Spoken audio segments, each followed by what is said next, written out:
so I don't know if we can actually number this one. Yeah, I'm not sure exactly how to go about it. I think we just have to say welcome to a pre-recorded special themed episode like we do when we pre-record special themed episodes for weeks that we take off. Yeah, this will be episode special. Way to title it in under a minute. I'm so good. Episode especial. Yeah. And I wanted to talk about a specific movie and then maybe some more general thoughts about movies and streaming and stuff. This one came out completely out of left field, and I really have to ask you, was this like a thing you knew you were doing this week or this weekend? So there is a reason for it, which even ties back into video games, which I will do right now. Andrew, are you aware of a video game called Player Unknown's Battlegrounds? I am aware that it is uber popular. Yes, it has sold very many copies. I think their latest stats said like 8 million copies or something sold. Similar to like the H1Z1, it's one of those like King of the Hill style games. So, no, but yes, it is a Battle Royale game. Very specifically, it is 100 people are thrown out of a plane onto a deserted island in which there are dilapidated buildings and houses and hills and schools and whatever, and there are full of guns and ammunition and various weapons that you can pick up and use, and there are circles, and you have to be within the circle, and the circle contracts as the game goes on, and if you're outside the circle, you take damage very quickly until you die, and the winner is the last one standing. Okay, so this must be... They must have rebranded this then, because that was H1Z1 King of the Hill. You may have been thinking of H1Z1 King of the Kill.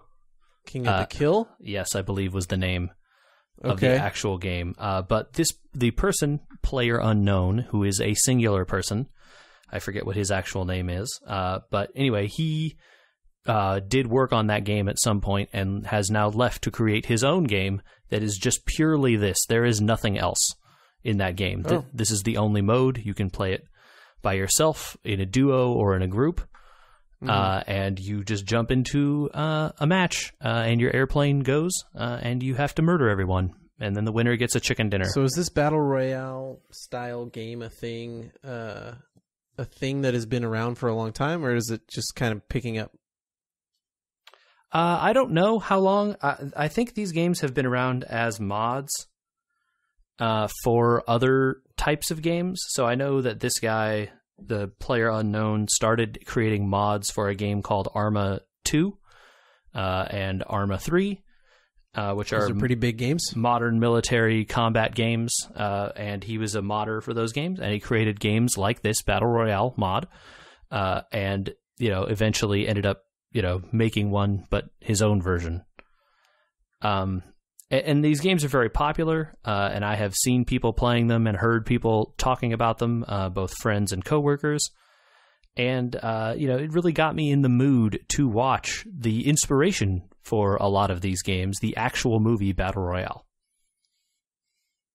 Which is a Japanese film from the late 90s, like basically 2000. I believe the release is from the year 2000, yeah. But the inspiration for the movie is actually a book and a manga series that came out far before those, even. Right, and I don't know, I have never read the book. I know it is available in English, but I have never read it. And I believe it is also just called Battle Royale. Yes. Give people maybe a primer on the plot of this thing. Spoilers for a movie from 17 years ago. Yeah, I don't know. So the general plot is the youth have become so distrustful and rebellious against the adults in society.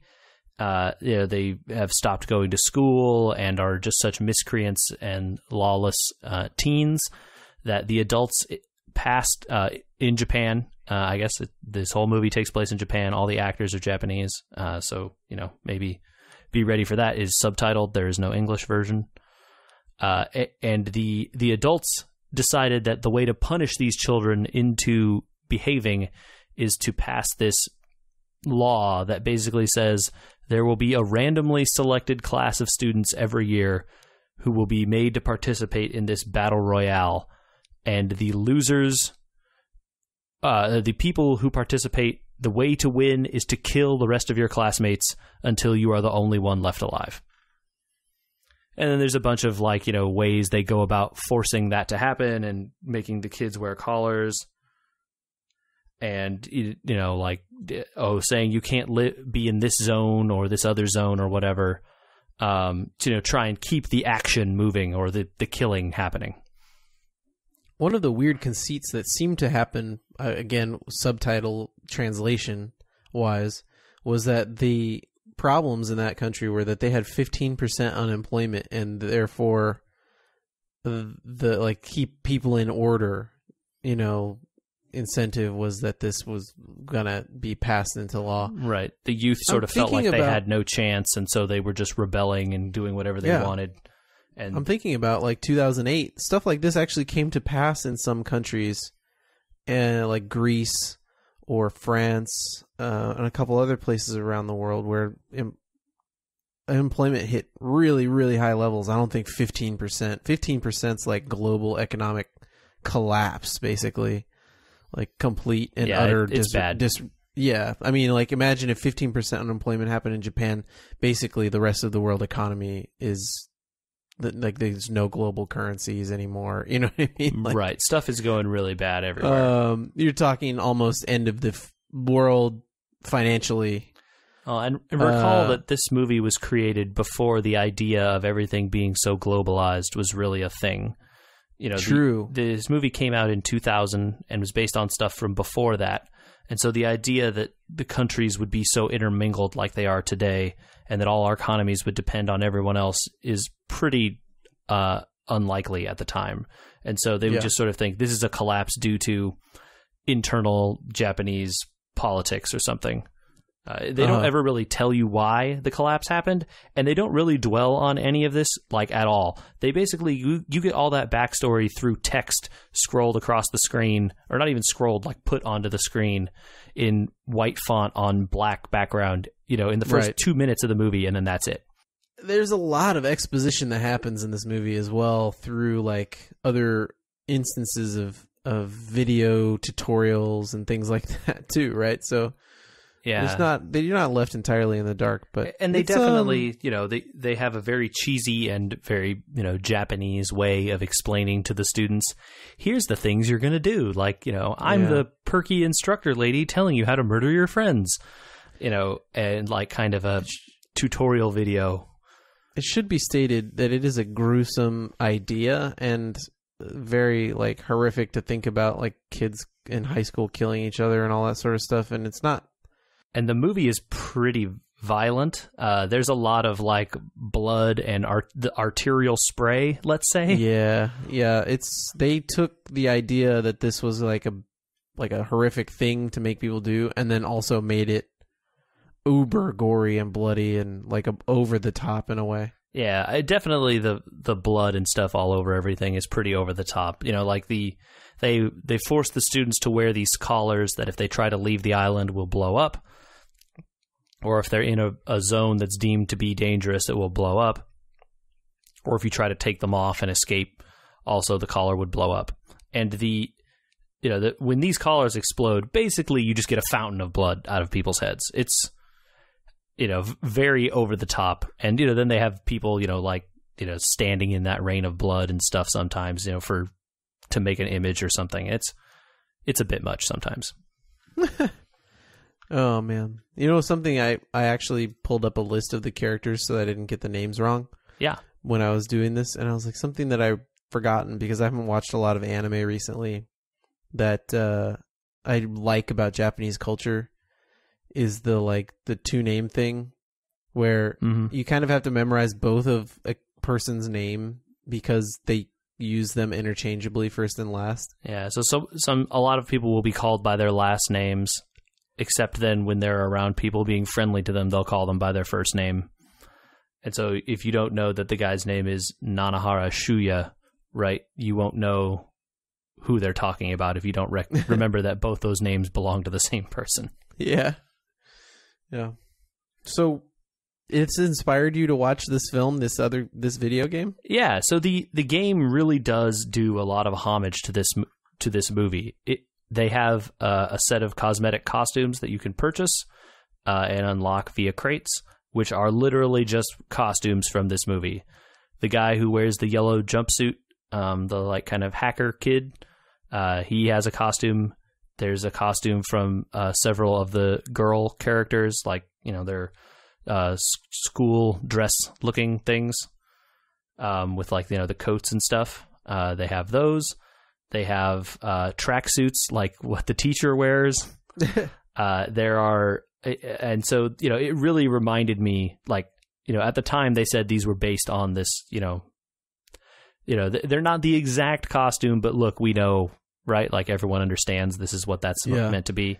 You know, I don't know if the people that made these films, because there's a sequel and then another sequel. So let's talk about that sequel first. Don't watch it. Which one? The Battle Royale 2. Don't watch it. It's bad. Okay. I believe there was a remake of this movie at some point. Yeah, in another country or something. Yeah, I have not seen that, so I can't comment on what that movie is or isn't. I haven't seen it.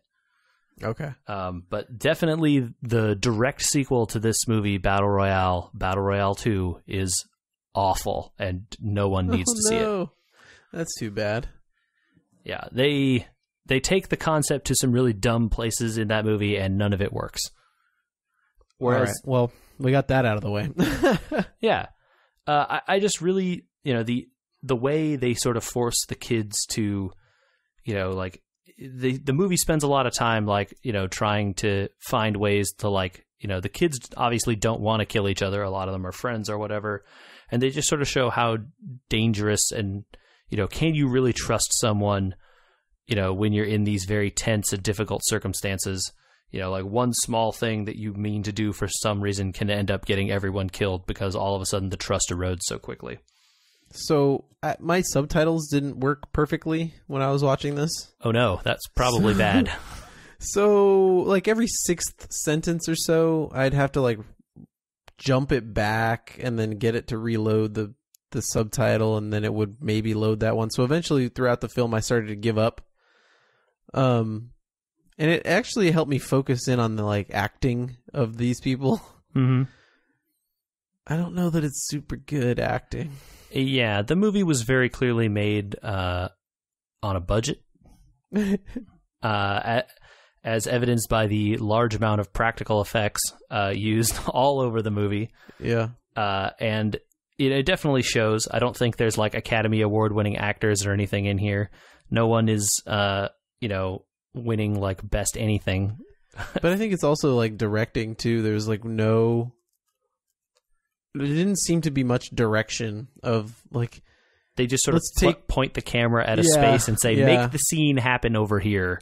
Take, like, Kiriyama as an example, right? There's, like, no direction of Kiriyama. He just runs around with an Uzi. Yeah, he just kind of sprays straight bullets at people, wherever. Spraying infinite bullets, by the way. Yeah, they don't discuss that, but I think all of these guns have unlimited ammo somehow.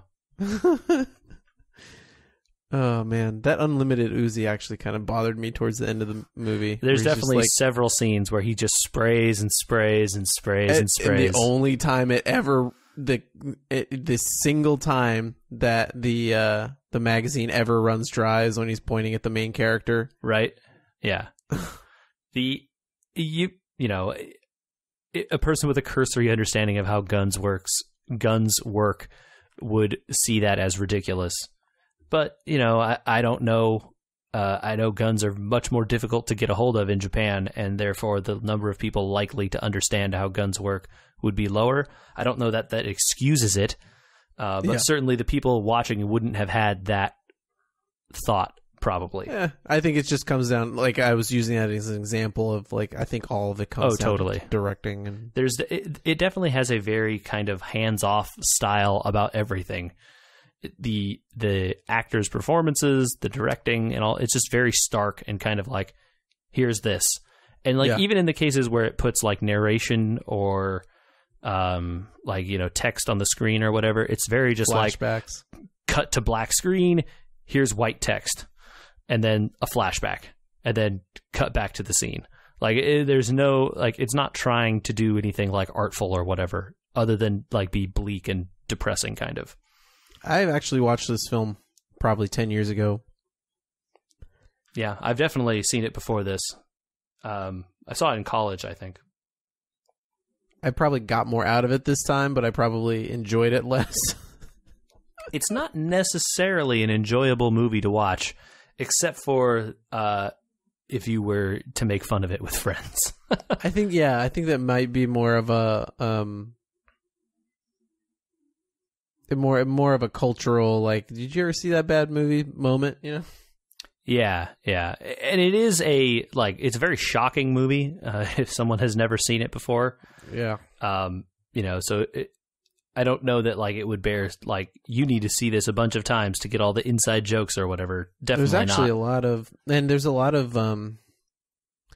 of films that make references to that. There's a one shot in the movie that is actually very potent and artful, where Mitsuko, I think is her name, the one girl that with the kind long of hair, tries to with the sickle? basically just kill everyone. Yeah, sickle girl. Mm-hmm. Yeah. Where she's being, she eventually gets killed by Kiriyama in the movie, and he's shooting at her, and she keeps getting hit, and she keeps falling back into this pool of water and getting back up, and the camera's moving along with her as she keeps getting moved backwards and backwards and backwards, and it's like rotating, like not somersaulting, but definitely rotating through this water. Being sort of thrown backwards by the bullets. Yeah. And she keeps trying to get back up again, and that scene has definitely been reshot in other movies before or after this. Yeah. So there's definitely pieces of this idea of like forcing the children to, and say whatever you want. I haven't seen those movies, but I know this premise is like the same premise as the Hunger Games, basically. It's definitely Hunger Games is a lighter version of this. And having read the books and seen those movies, it's this. The author of the Hunger Games swears up and down they had never heard of this at the time, and I just wonder how that could be possible based on how similar they are. So that we complained at the beginning, like there's no backstory to this. Like they tell you 15% unemployment, we're letting kids kill each other because reasons. Like they made the movie because they had the idea of making the kids kill each other, and they didn't go into the world building. So the Hunger Games person probably started out being like, well, that's a good idea. Why'd they do it? And then they wrote the backstory, and it changed, the Hunger Games, the Battle Royale part to be much more palatable, I guess, in a way. Sure. And, the author of that book, regardless, says they'd never heard of this Battle Royale stuff and didn't know what it was or whatever. And regardless of whatever the truth is, they're not the same thing. No, they're not. But this sort of style of, this game has really, or the game, quote unquote, of making the group of people kill each other has been adapted into video games several different times. And this most recent one, which was extremely popular, despite the fact that you and I have played none of it whatsoever. And I don't think plan to. Is it free to play? Oh, no. Gotta pay.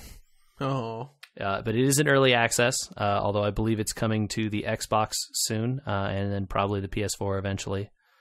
But it seems uber popular. It's extremely popular, and the games are it's a very streamable game because you can, just like as soon as you die, right, you're done. There's no spectate mode. You don't have to wait for the round to conclude or whatever. You just jump into a new game.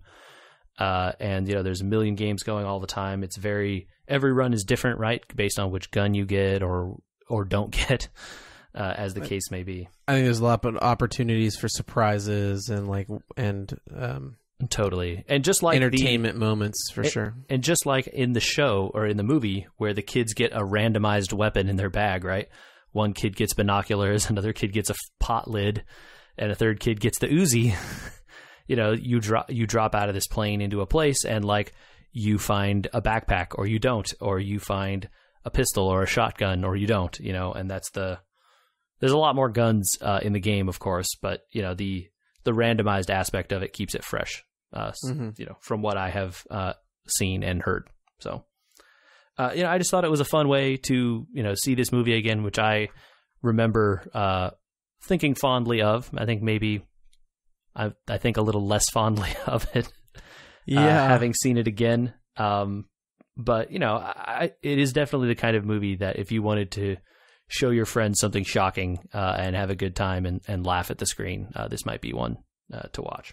It is way over the top for the subject matter, especially. I mean, I think unfortunately for this, you really couldn't make a serious version of this. You could make a Hunger Games version of this, and that's fine, but you can't make this super serious. And the movie plays it straight. I mean, they don't really attempt to be jokey about the subject matter or what's happening. Oh, no, yeah, you're right.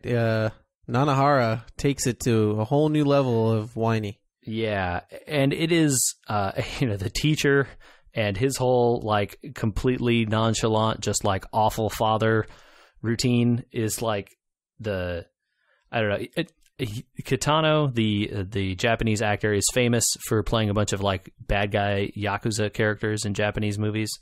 And I guess, I don't know why he's in this movie. Beat Takeshi is the name of the actor. And I have no idea why they decided to cast him, but he is just he's my favorite character just because of how deadpan he is about literally everything that happens. I mean, he has the best moment in the film. Where he throws the knife at that guy?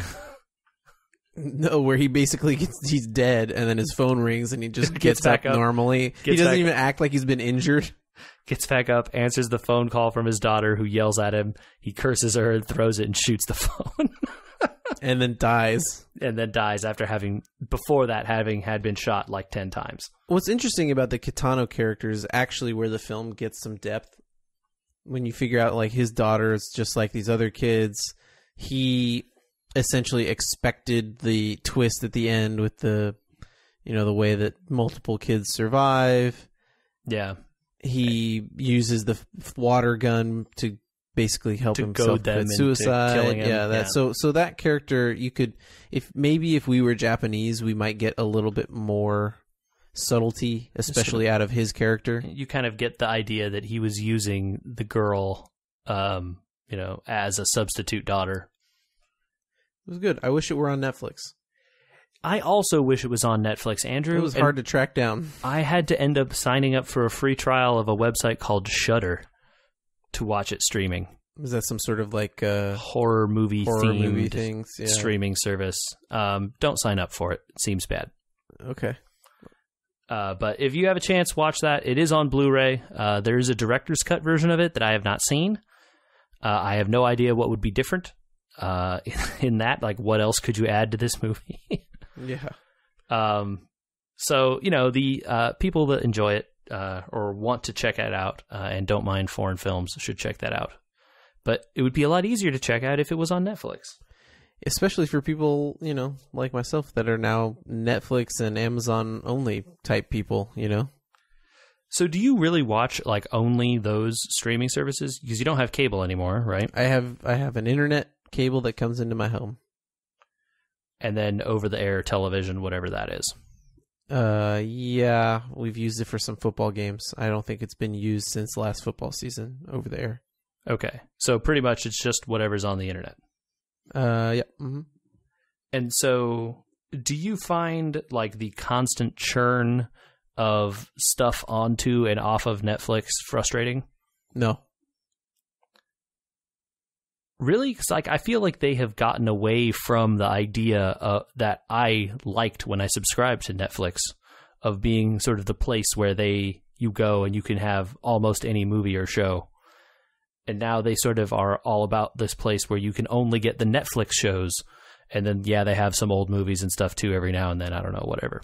I think that this is just so populated now that it's hard to keep track. And especially if your feed doesn't show you, you probably don't watch Disney movies. So you probably don't know that, well, obviously they're leaving. Disney's leaving their service. But, how many Disney films are on there or whatever. But I think we're starting to see a world that is fracturing, and people see the success of Netflix, and it's not Netflix's fault that they're losing all these contracts. It's these people going like, well, we're going to be our own Netflix too, not understanding that the success of Netflix is that I'm paying, $7.99 or $9.99 a month to access your films, their films, everybody else's films. I'm not paying them $9.99 and you $9.99 and somebody else $9. You know what I mean? Right. The money doesn't split that way, right? Like, no. Unless Netflix lowers its price and you come in at a lower price together, right? Like that, which is never going to happen. No, but I think all these other services, the Disney one and all the others, are starting to think that they can have a piece of the pie,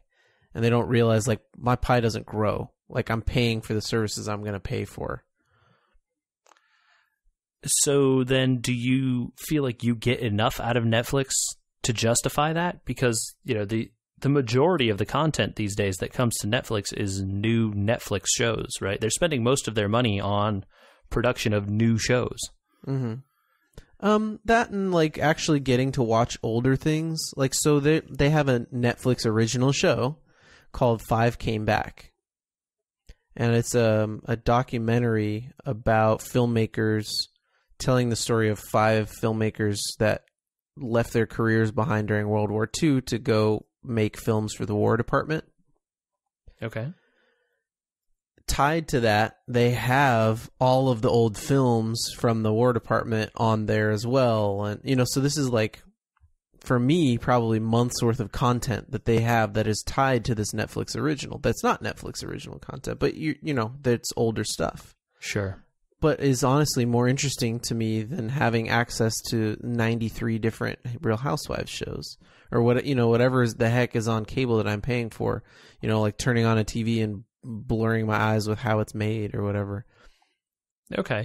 I understand that proposition, but like, where is the line for Netflix to when it becomes not worth it for you to pay that $7.99 or $9.99 a month? Like, what, is it when they stop producing those original shows that are interesting for you to watch? If they stop producing original shows that are interesting, if they stop getting access to non-top tier content, like documentaries, like if they lose access to documentaries that are not, or like they just got Lion, right? Which was an Academy Award, maybe even winner. But it's a nothing movie in terms of the grand scheme of production. It was distributed by Weinstein, and that's about its weight class is only $12 million in budget. So they can afford to get that type of movie, and that's okay with me. I don't need it to get the Avengers films anymore if Disney wants to go spin those off and try and make people pay for them. Yeah. Netflix never had that stuff to begin with, unless you were getting the discs. So we've gone through like a bell curve where they're going to come back down, but the curve on the other end is going to be better because they're going to have their own content. And their content's pretty good. So you're willing to accept the loss of all these, like sort of the back catalog of maybe movies and shows that maybe you weren't so interested in for this newer stuff. Yeah, sure. And I mean, stuff rotates on and off all the time, Yeah, it definitely does. And I don't know. I've seen Lion now. I've watched it. Do I need it to be on there in 3 years? I don't know that it's a film I'd rewatch. So if they lost it to pay for something else, okay. Okay. I just don't like the thing that I originally subscribed to Netflix for was that back catalog. And so now that that's kind of going away, I don't know how I feel about continuing to have a subscription to Netflix. What was the back catalog that you were interested in? So like old movies and like, sort of as a supplement to, or instead of having a hard drive full of ripped DVDs. Mm-hmm. And so I was happy to, offload all of that hard drive space onto Netflix's cloud or whatever, and then be able to say, hey, here's this, this thing that, I could go back and watch Ghostbusters whenever I want, right? Or something like that. Sure. And now it seems like that's not really like what Netflix is anymore. And it's not like, I like a lot of the original shows that they're coming on with, but like, I feel like now that if they ever have a year where I don't like any of the original shows that are coming out, I'm going to cancel my subscription because, like, you know, this year they happen to have a few that I've liked, but like they definitely had several that I did not care for and will not watch, right? And so then at that point, like if there happens to be a year where all of them are like that, well, I guess I'm not going to watch Netflix then. Well, like I don't watch any of the Amazon original shows, but I keep it because I have Prime and they have Top Gear. So you do watch one of the Amazon original shows. Okay, but they have more shows than they're pouring more money than Netflix into this stuff. And they're just shotgun blasting across the board to try and get anything to catch on. Yeah, totally. I get you with that. And I understand. Like, you know, I don't watch a lot of Amazon original content either, let's be clear. I think there's a quality difference that I'm willing to pay for now. And I've found enough stuff that they have that I like. But I understand what you're saying. I just never felt, I guess I never had the illusion that they were going to be a retention service where it would just be Ghostbusters would be there now and forever. Right. I always got the idea that they were going to be obtaining movies as well as they could, and then, you know, especially with recent markets the way they are, and like cable obviously just dying, ESPN now is going to get its own streaming service. That's when you know the end is nigh. Yeah, and so like that's the thing that I want to know. Like, is the, you know, I guess you've already, I don't even have to ask. You've already made your position clear. You're not going to split that dollar more ways. You say you're subscribed to Netflix because it has stuff that you like now, but what if, like, you know, in the future there comes a new streaming service that only does documentary style stuff and all of this content moves away from Netflix and over to that? Would you consider changing your subscription service? Would you unsubscribe from Amazon Prime since you sort of feel like they're spending all this money on that stuff, or do the ancillary Prime benefits still outweigh? I think unfortunately the ancillary Prime benefits outweigh the bad content.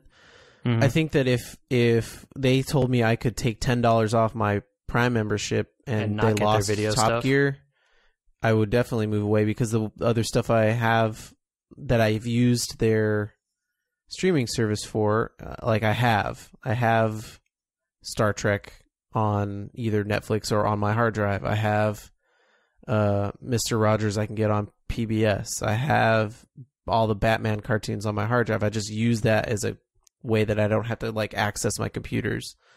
So unfortunately, it's not split that way. I don't see a service lighting up that provides outside of Netflix for something so niche. I think Netflix is an easy place for niche things to go. Mm-hmm. Right? Or Hulu. Like Hulu's the other competitor, I think, here. Yeah, so do you subscribe to Hulu? No, I don't. Because you can still watch its stuff for free? Is there anything that's gated behind like a paywall at Hulu? All of it's now gated behind a paywall. Oh, okay. Never mind. Hulu is no longer free, I don't think. You can get a trial, but that's about it. And because of that, I don't like that. And because, frankly, most TV shows now I don't really like that much.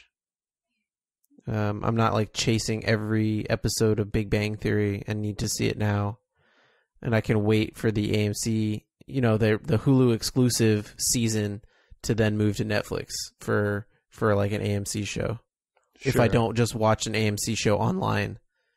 Right. You know so, what I mean? like, that's the other side of the coin then. Like, what if these back seasons of these non-Netflix produced shows stop coming to Netflix? Right? Because as the AMCs and the HBOs and whoever, well, I guess none of the HBO stuff goes there. But they go to Amazon. Sometimes. Right. So what Netflix could do is what Amazon does. And this might take place in the future when these fractured people start to realize, like, okay, we're not going to make money on cable anymore. That's going to go to pay to play. and like Disney does the spin-off, and if it's not successful, what could end up happening is you'll have your Netflix, and then you'll have your like $1 extra to get the like HBO add-on and the blah blah blah add-on and this add-on. I think that's a definite possibility for Netflix in the future. Like, hey, do you really like 1980s comedy movies? Because we can afford to keep all of those online if, the 10% of our Netflix population that want them pay another $1.50 a month. Interesting. Yeah, I don't know how that process works, or like how it would be interesting to see like here's a pool we need to create to online all this stuff, basically.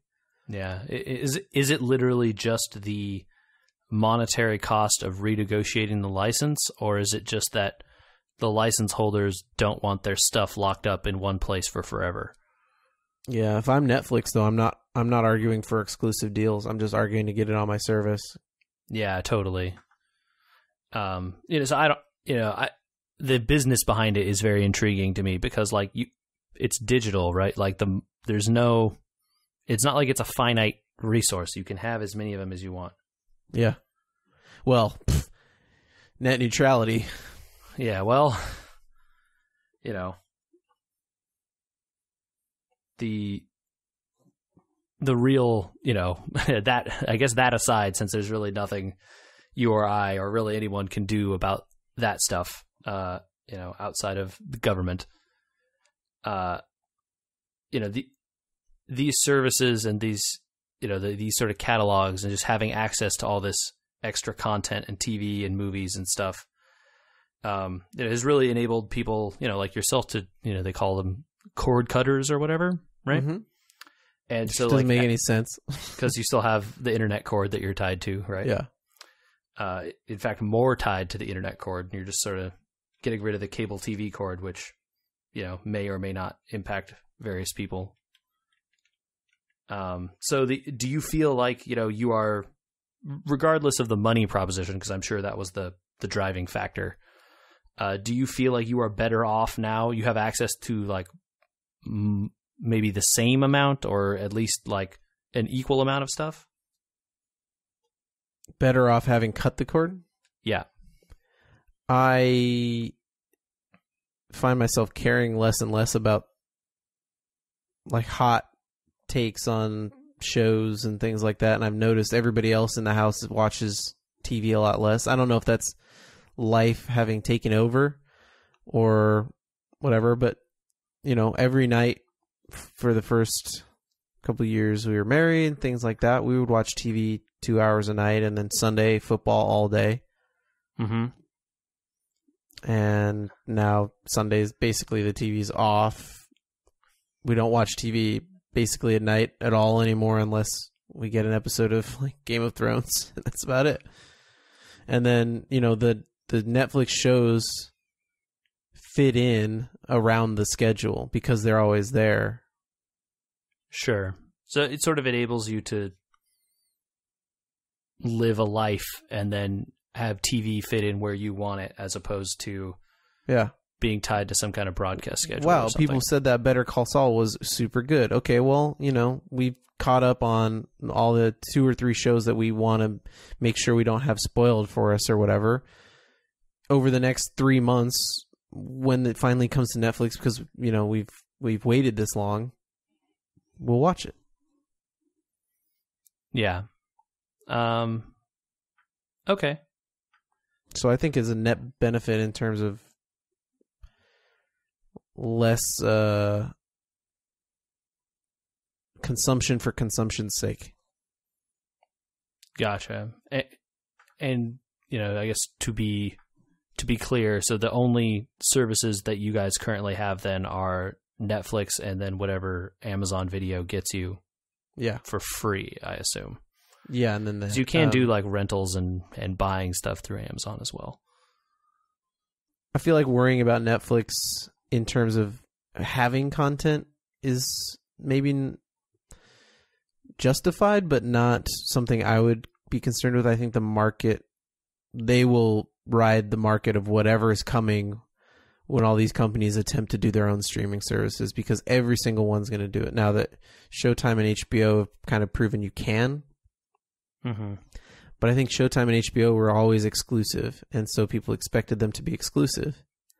And so when Disney takes everything away from their other platforms and sticks them in one place and asks people to pay more than a Netflix subscription, it's going to be interesting.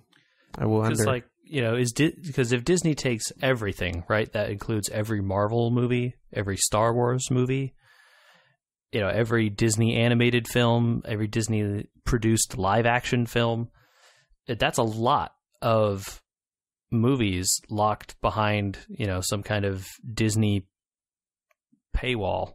Right.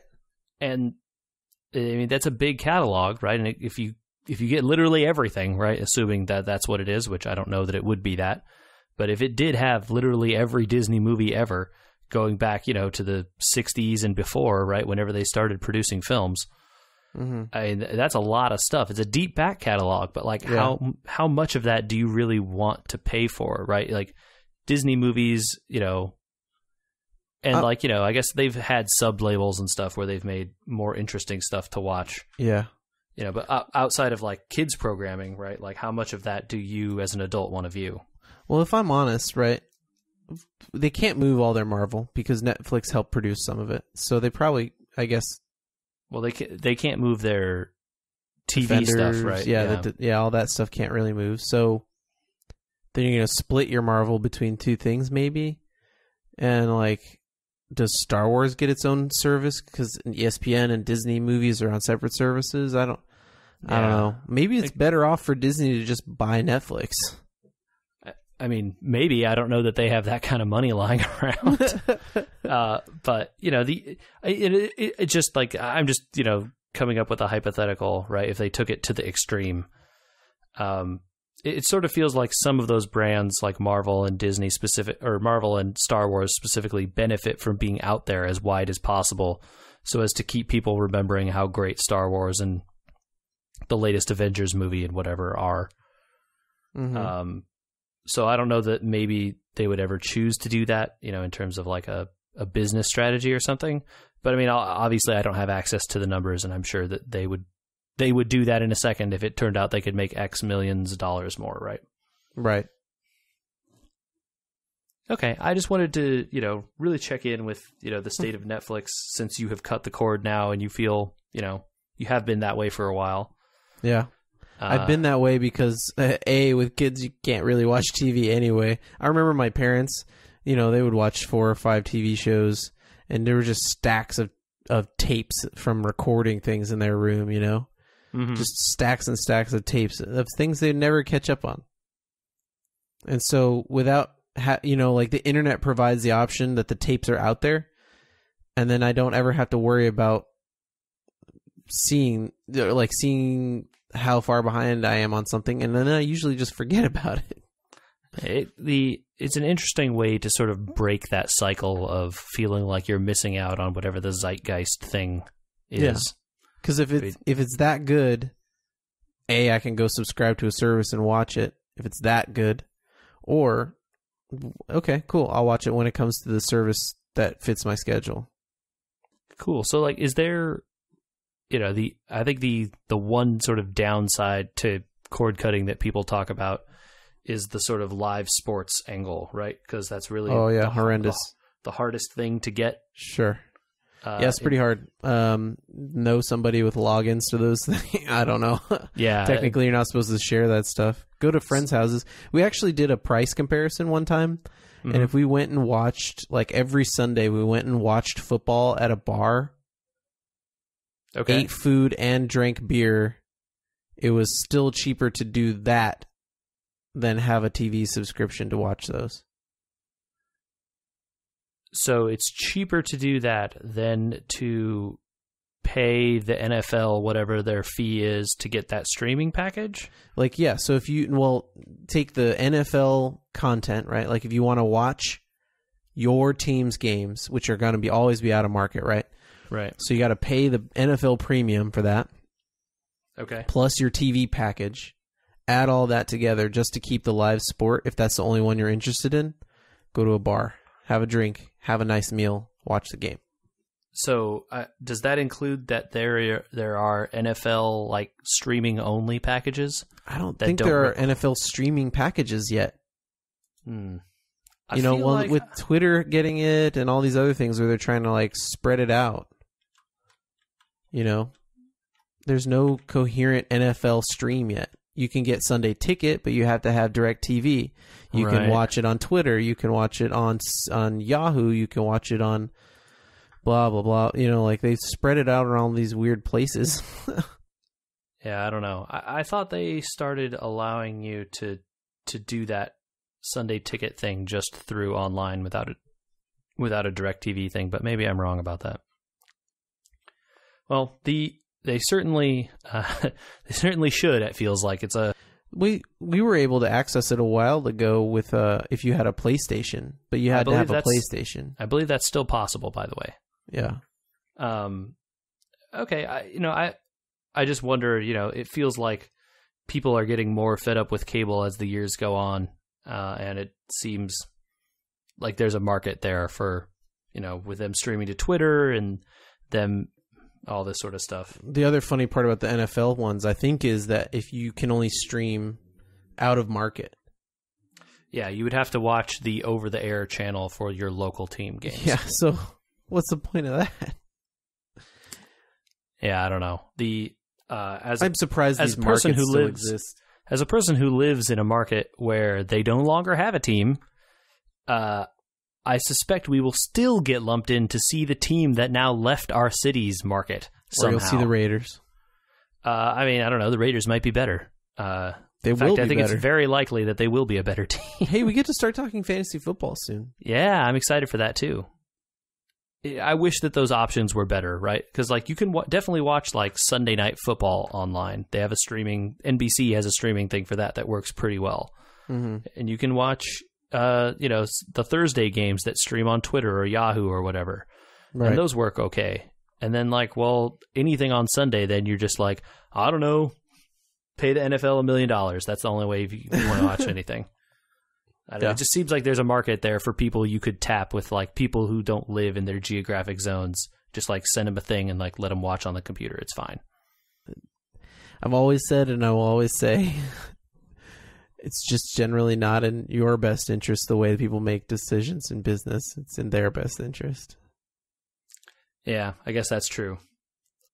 I think we have streamed all the options out of this Netflix and streaming discussion here. Yeah. So, Andrew, why don't you tell the people how they can get at us? You can email us at battleroyale@weweregamers. Don't do that. That's not a really valid address. Oh, I didn't even mention this. There's a website in Battle Royale. Did you notice that? No, I did not. www.br.com. And whoever owned that and put it on that movie should have been had more foresight and kept the website. Oh no! Does it redirect somewhere awful? It redirects to a domain registry website now. I was like, what? How do you get br.com, put it in a movie, and then stop paying for it? Oh, so silly. A 2-letter website address was probably really expensive to keep at some point. I mean, if you've got it, how much more expensive can it get? I mean, they can keep charging you $1,000 for it or whatever. Yeah. That's just silly. Anyway. It is too bad. You can email us at podcast@weweregamers.com. See us on Twitter or Facebook or Instagram or MySpace at weweregamers. I don't think that last one even exists anymore, but yeah, probably not. I don't know. Any social media is We Were Gamers, and let us know if you think that I'm wrong and Disney's streaming service is going to put Netflix out of business. I actually really would like people to know, post on our Facebook or send us emails about that, because I'm curious, does anyone think that service is actually going to compete with Netflix? Because I don't know, I can't see it.